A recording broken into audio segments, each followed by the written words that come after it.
Bom, a CPI decidiu apresentar um relatório final agora em 19 de outubro e a gente tem um VT que vai detalhar um pouquinho essa história. Por favor, Freitas, solta. Nós ouviremos depoentes. Nós iremos ouvir na terça-feira o senhor Carlos Alberto Sá, executivo da VTC Log. Proprietário da VTC Log. A VTC Log foi uma empresa que veio aqui e nós conseguimos descobrir que sacaram muito dinheiro e nós temos que fechar isso, querer saber para onde esse dinheiro foi direcionado. Então, não tem muita dificuldade em saber qual é a razão dele vir aqui. Na quarta-feira, a minha proposta é que nós ouçamos um dos médicos que atuaram dentro da Prevent Senior, um daqueles 12 médicos. O senador Humberto e o senador Randolph pediram para fazer uma reunião comigo na hora do intervalo, nós faremos a reunião. E na quinta-feira, a minha proposta seria ouvir a Agência Nacional de Saúde Suplementar. E nós encerraríamos na quinta.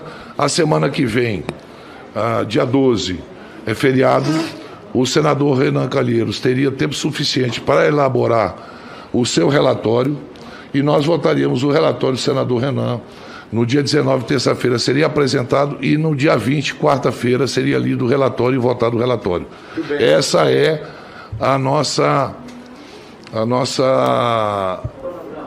cronograma de encerramento de trabalho. Orientação de fim dos trabalhos. Só se houver um fato muito grave, relevante, do ponto de vista novo, não do que aquilo que a gente vem tratando, sobre tratamento precoce, imunização de rebanho, vacina, um fato extra pauta que até hoje não foi tratado aqui, nós sim abriríamos exceções para ouvir. Caso contrário, senador Renan, cumprimento pelo calendário. Entre quinta-feira dessa semana que vem até o dia 15, 16, quando o senhor deve apresentar já, disponibilizar aos senadores o seu relatório, nós no dia 19 o senhor leria o seu relatório final e dia 20 nós votaríamos o relatório. Ok, senador? Acertadíssimo, viu? Ok.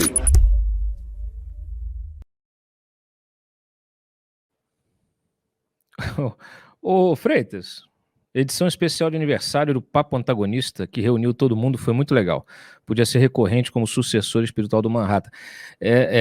O Búgio Pimposo botou aqui, eu acho que ele está se referindo aqui àquela conversa que nós tivemos lá no Teatro Oi, aniversário da Cruzoé, não sei, porque não teve aniversário do Papo Antagonista, nem sei, quando a gente passou outubro. Então é bom você ver esse negócio aí, a gente comemora o aniversário. A gente comemorou o velório do gabinete de crise, a gente segue, pelo menos a gente faz uma comemoração do aniversário do Papo Antagonista. Vamos seguir aqui no nosso depoimento do Otávio Facuri. O que ele disse, tá? O que o Otávio Facuri, você que não conhece o Otávio Facuri é um neobolsonarista, né? Que vem do mercado financeiro, trabalhou aí com essa turma Merrill Lynch, Lehman Brothers, etc e tal, essa é a matéria dele, e já teve banco, a família teve banco, o banco sofreu intervenção, Banco Central, tem uma série de coisas aí que precisavam ser apuradas melhor, mas ele se aliou ao bolsonarismo, né, de uma forma bastante intensa e passou a financiar vários movimentos, ajudou aí candidatas, né, Bia Kicis, Carla Zambelli, durante a campanha, ele também ajudou esse tal, será que ele não criou esse tal de Instituto Força Brasil, né? Conhece a turma do Fibbank, né? Ninguém explorou isso na CPI hoje, inclusive poderiam ter questionado aqui sobre o endereço, consta o mesmo endereço, né, da empresa dele e a do Fibbank, deve ser uma coincidência. Mas o fato é o seguinte, ele é investigado, já desde a CPI das fake news, já era investigado por financiar fake news, financiar a turma da fake news. Ele, o que ele disse, né? O que ele disse hoje? Bom, ele reiterou seus posicionamentos negacionistas, tá, contra o uso de máscaras e a favor do uso de substâncias com ineficácia comprovada contra o coronavírus, como é o caso da cloroquina. Admitiu que financiou esse tal de Instituto Força Brasil, que tentou intermediar o contato entre a Davat e o Ministério da Saúde para a venda de imunizantes que não existiam, 400 milhões, né? 400 milhões? Os caras são malucos. Daquele reverendo, picaretaço, reverendo, nem reverendo ele até sumiu, né? Depois que a gente mostrou que nem reverendo ele dizia no currículo que tinha que trabalhar no Exército, nunca trabalhou no Exército. Então você vê o nível de gente, né? O nível da picaretagem. Essa gente precisa ser investigada, mas não é pela CPI da Covid, não. Né? O que tem de interesse, o que tem de negócio dentro do governo, porque eles estão aí. Ninguém se associa a um governo desta maneira, de forma ostensiva, sob o risco até de macular a sua imagem, sem que esteja ganhando alguma coisa com isso. Né? Ninguém faz, ainda mais um sujeito de mercado, né? Ele não faz isso por ideologia, porque ele gosta, porque é bacana. Né? Eu vi aí um pessoal de um negócio de clube de investimento aí, se associou, começou a vender dica de mercado na internet, né? E de repente virou um grande negócio. E aí chama o Paulo Guedes para conversar. É uma beleza a coisa, né? A CVM não existe aqui no Brasil, né? Mas o fato é que virou um negócio aí bilionário. Parece que agora tá dando uma sedimentada aí no valor de mercado real, né? Porque tudo que é real acaba depois, né? Tudo que é inflado depois tudo que é bolha acaba estourando. Mas, enfim, quando você mistura essa gente, né, de mercado com política, não sai nada certo, né? Não sai boa coisa daí. Nós já tivemos no governo do PT, inclusive, no governo Fernando Henrique tivemos, em vários governos tivemos problema. No governo do Collor tivemos problema. Sempre tem, né? Por quê? Porque você mistura informação privilegiada, né? A turma do mercado, ela precifica tudo. Neste momento estão precificando o Lula. Por quê? Porque o Lula, né, é considerado até mais previsível do que o Bolsonaro. Mas então, assim, o mercado, ele trabalha com isso. E ele não tem, vamos dizer assim, pudor. Não tem, a regra é muito diferente, né? O entendimento é diferente. Eu até entendo, né? Porque ali o objetivo é ganhar dinheiro, não importa, né? Não importa, não é tornar a sociedade melhor, é ganhar dinheiro. Não é uma crítica, é uma constatação. São animais, vamos dizer assim, que tem o animal político, né, que só trabalha com aquele pensamento político. O mercado financeiro também, ele trabalha sempre dentro daquela lógica. E muita gente está de fora, não entende direito por que faz aquilo. Mas o fato é que é o seguinte, o político, nesse caso, ele também é precificado. E eles vão se associar a esses movimentos enquanto aquilo estiver rendendo, estiver dando rendimento. Depois que aquilo começar a dar prejuízo, eles descartam e passam para o próximo. Não tem, isso aí está provado, né? Está provado. Bom, mas aí o Otávio, o nosso querido Otávio, Facuri, né? Ele disse, ele já começou aqui a negar, então, toda a ciência, né? Ele disse o seguinte, voltou com aquela história, né, de tratamento precoce, liberdade de expressão, né? E aí ele foi advertido pelos senadores que, olha, liberdade, isso não é liberdade, isso é crime, né? Assim como a disseminação de fake news sobre saúde pública, né? Só que ele garante que jamais divulgou uma notícia falsa. Ele diz que quem divulga notícia falsa é a imprensa, o jornalista, né? Então, é ótimo, né? Ele se disse alvo de campanhas difamatórias também. Negou que tenha bancado o Terça Livre, né? Disse que fez apenas pequenas doações via Superchat.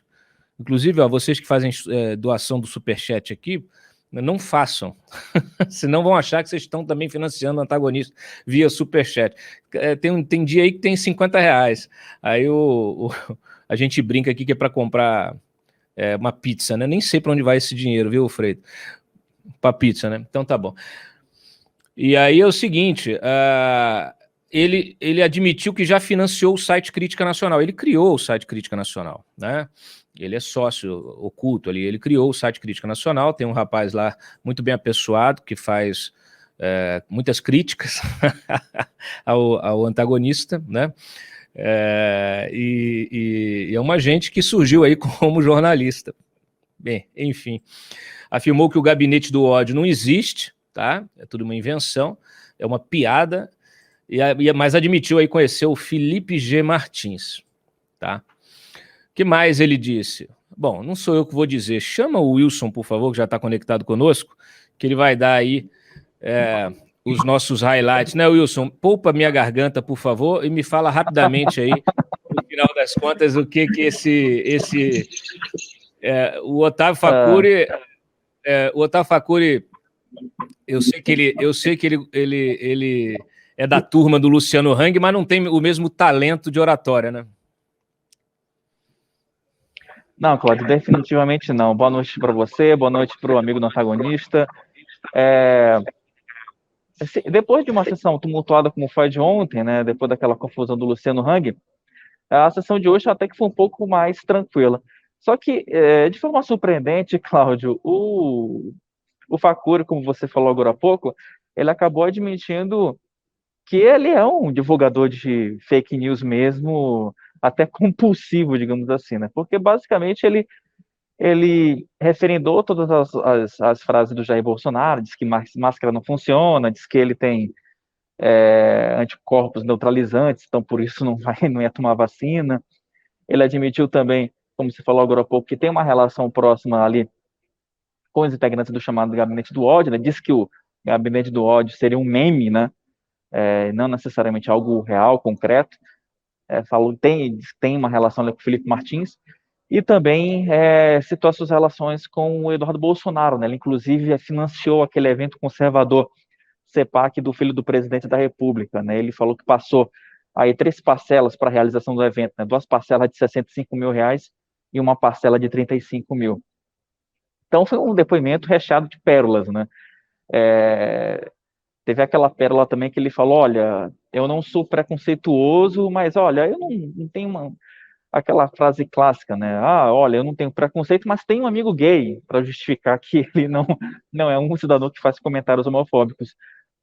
Ou seja, Cláudio, foi um depoimento cheio de pérolas, mas que, na visão dos senadores, corroborou muito aquilo que eles imaginavam sobre Facuri, né? Ele veio para cá, para a CPI, acusado de ser um disseminador de notícias falsas. E o depoimento dele confirmou exatamente isso, né? Essa impressão dos senadores, que ele é um financiador e alguém que que ajudou a divulgar, a passar, a financiar sites que divulgaram informações falsas, informações que eram de encontro às recomendações da OMS ao longo da pandemia de Covid. Então, na prática, né, no final das contas, os senadores enxergaram que o Facuri é praticamente um réu confesso, né, na sessão de hoje, né, porque ele confirmou exatamente tudo aquilo que os senadores suspeitavam, né. Negócio aqui, eu não vou perder meu tempo com essa história aí, porque está na mesma linha do Hang, né? Então, assim, eu acho que isso aí tinha que ser investigado na CPI das fake news, porque você começa a perder tempo com personagens, com subpersonagens, personagens de segunda classe. Mas me chamou a atenção aqui que ele admitiu que bancou material de campanha do Bolsonaro sem declarar à Justiça Federal, gastou aqui 50 mil.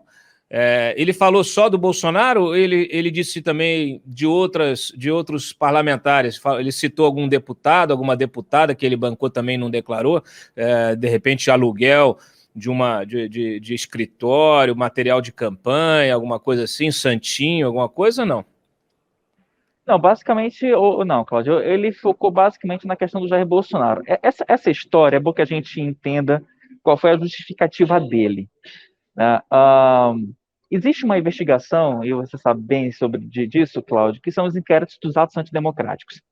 Durante essa investigação, a PF detectou que o Otávio Facuri ele bancou material da campanha do presidente Jair Bolsonaro em 2018, tá? Sem declarar isso à Justiça Eleitoral. Ele confirmou isso durante o depoimento de hoje. Agora, qual foi a justificativa dele?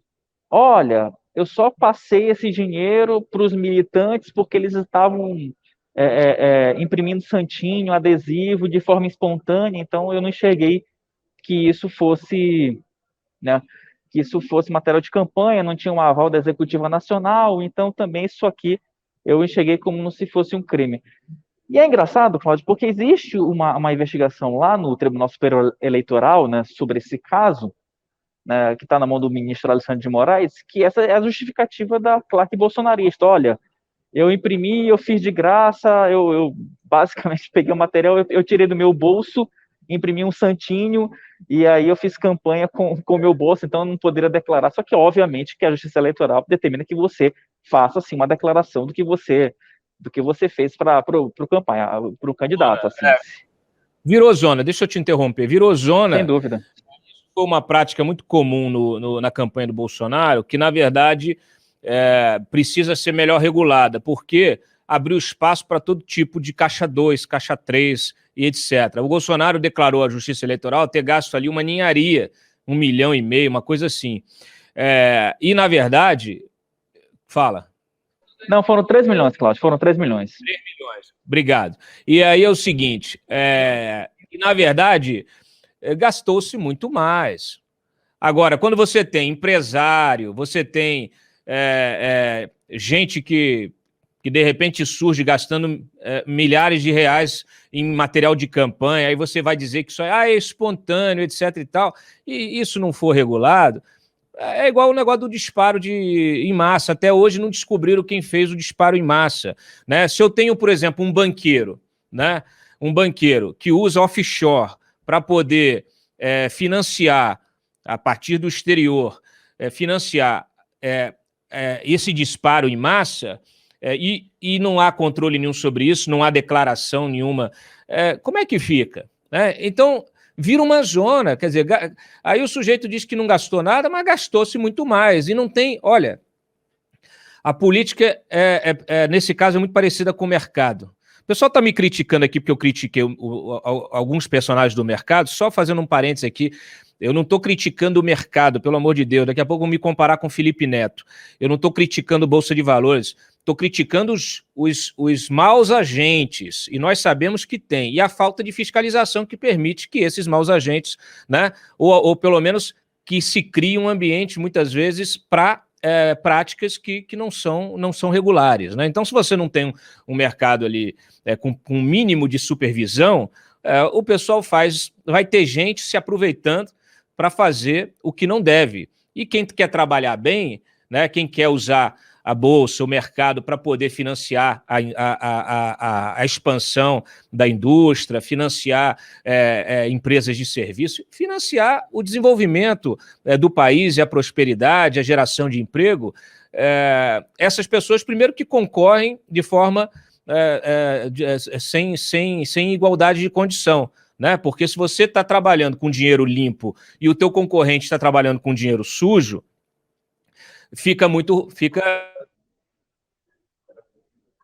infelizmente, o que acontece quando você vê casos da história aí, como Ike Batista, grandes escândalos, o Daniel Dantas, o escândalo dessa história da própria Lava Jato, que você teve bilhões sendo lavados, sendo esquentados, tá vazando aí, sendo esquentados via mercado. Quer dizer, e ninguém vê, o COAF não vê, a CVM não vê, a B3 não vê, ninguém vê, né? Então fica muito difícil, tá? Então, só para deixar claro, que muito pelo contrário, né? Eu gosto muito, apoio, acho que tem de ter, mas tem de ser... você tem que defender práticas, boas práticas, né? Em todas as instâncias. Não adianta você defender boa prática na política e não defender a boa prática no mercado. É simples assim. Agora, voltando para o nosso tema aqui, Caixa 2, etc., a gente sabe, ninguém financia campanha de político nenhum sem interesse. E depois essa fatura é cobrada. E depois o agente político, seja ele qual for, ele vai trabalhar em função de quitar aquela fatura para quem ajudou ele na campanha, empresários, setores, etc., organizados, enfim. É isso que vai acontecer.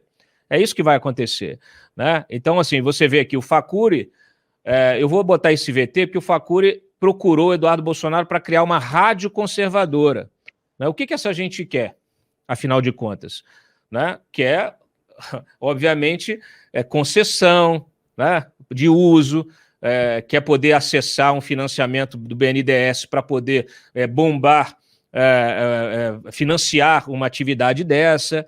Né? No fim das contas, é isso que acontece. Solta o Freitas, o VT do Facuri, falando aqui do Bolsonaro, do Eduardo.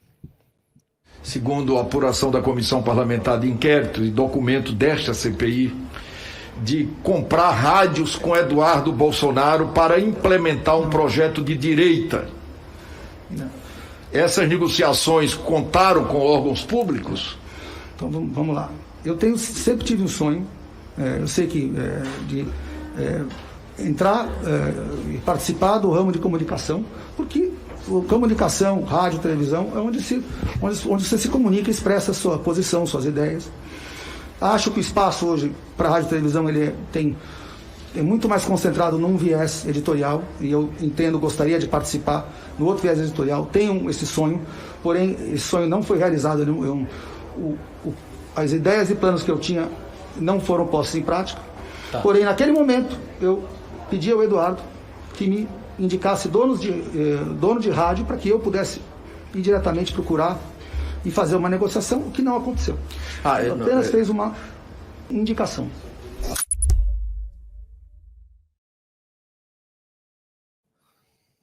É o sonho dele, é isso, Wilson? O sonho dele que, segundo ele, morreu na casca, né? Basicamente, ele queria montar uma rádio conservadora, mas que muito provavelmente seria uma rádio bolsonarista, né? Problema, Cláudio, assim, eu acho que o problema é que o Facuri tem concorrente, né? Por isso que a coisa acabou não indo para frente, né? Agora, sobre essa questão do Caixa 2, Cláudio, tem um detalhe interessante, que a CPI da Covid ela acabou dando um fio que aí outras instâncias podem puxar. Porque é o seguinte, o Bolsonaro, como você falou agora há pouco, gastou uma ninharia, só que tem um detalhe, só que se você for analisar as contas do PSL de 2018, da Executiva Nacional, tem gastos que são contabilizados como gastos do partido que serviram para a campanha do Jair Bolsonaro. Então já tem um pequeno caçador ali dentro do PSL. E essa história do Facuri também, ela mostra o modus operandi dessa classe empresarial que ajudou a eleger o Jair Bolsonaro. Quer dizer, gente que financiou um santinho, financiou um disparo em massa, enfim, financiou outras coisas. Inclusive o Hang ontem, ele foi questionado sobre disparo de mensagens em massa, entendeu? Então, você vê aí que existia realmente, que pelo menos esse depoimento do Facuri, ele dá um indicativo de que existia, sim, um financiamento complementar à campanha do presidente Jair Bolsonaro, que acabou não sendo contabilizado na campanha de 2018. Voltando à questão da CPI da Covid, Cláudio e amigos do antagonista, o Facuri também, dentro desse processo, dentro do depoimento de hoje, ele ficou muito marcado, né, pelas suas posições anti-vacina, pelas suas posições, né, negacionistas que vão de encontro ao presidente Jair Bolsonaro. Né? Tanto é que alguns senadores falaram durante a sessão coisas como, por exemplo, olha, pelo menos esse depoimento de hoje foi útil, né, porque você é um negacionista e você não se negou a ser negacionista, né? Não foi como outros depoentes que vieram aqui e dizem uma coisa nas redes sociais e quando chegou aqui, não é nada disso, foi mal interpretado, né? Como aconteceu, por exemplo, com o Pazuello, olha, não, foi mal interpretado, não era bem aquilo que eu tinha dito, ou coisa parecida. E é fato, Cláudio, que o Facuri, ele tem sido, né, ele foi investigado por divulgação de notícia falsa justamente porque ele tentou implementar todo o conglomerado de comunicação. E aí, teve até um momento do depoimento que ele foi questionado se ele tinha alguma relação com outro camaradinha, já citado aqui pela CPI, que é o Marcos Tolentino, que é dono daquela TV Brasil, Cláudio. Será que tem? Vamos lá, Wilson. Agora a gente tem... Eu vou pedir o teu comentário, porque você acha que entregam esse relatório final agora mesmo, nesse dia 18? Agora vai. Agora vai. Vamos... Não, agora vai dia 19 e 20. Vamos lá, Cláudio. O que acontece? O depoimento do Luciano Hang, ontem, ele acendeu um sinal vermelhíssimo na sessão, entre os integrantes do G7. Hoje pela manhã, inclusive, a gente contou numa nota aqui no Antagonista que o relator da CPI, o Renan Calheiros, ele foi cobrado, né, pelo fracasso do depoimento do Luciano Hang. Então, ontem, os senadores do G7 tiveram uma reunião e eles chegaram à conclusão que não faz sentido você prolongar mais a CPI, ela já deu o que tinha que dar, a possibilidade de desgaste é muito alta a partir de agora, e a CPI também não tem mais instrumentos para poder avançar em algumas investigações, né? Aquilo que, inclusive, a gente já comentou outras vezes, Cláudio. Tem um momento aqui da parte da investigação que você precisa entregar para o Ministério Público, precisa entregar para a Polícia Federal. Não adianta você ficar tomando depoimento 6, 7 horas aqui, falando, e você não consegue avançar. A CPI chegou no ponto que ela não consegue mais avançar, né?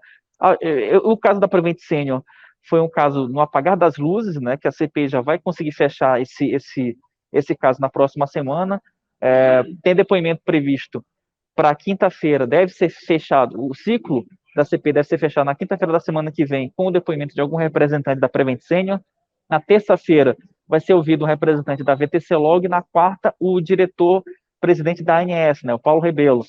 Então, a CPI, com esses 3 depoimentos, ela encerra a fase de depoimentos. Na semana subsequente, que é a semana do feriado de 12 de outubro, o feriado cai numa terça-feira, o Renan Calheiros vai tirar esse tempo para poder fazer o último arremate do relatório. Eu estava conversando há pouco, antes de entrar, Cláudio, com o pessoal aqui da CPI, alguns integrantes aqui do time do Renan, e eles falaram, olha, Wilson, o relatório está 95% pronto, não tem muito o que acrescentar, vamos só colocar aí algumas coisinhas. O Renan Calheiros vai ficar aqui em Brasília durante o final de semana para dar esse arremate no relatório, basicamente só esperando esses depoimentos aí da próxima semana para incluir, né, deixar o texto pronto para incluir uma aspinha, alguma outra consideração que ainda seja necessária nessa reta final. Maravilha. Quando tiver o relatório pronto, a gente tenta botar a mão aí para divulgar aqui no site, tá bom? Wilson, obrigado e a gente se fala. Até a próxima, gente. Obrigado.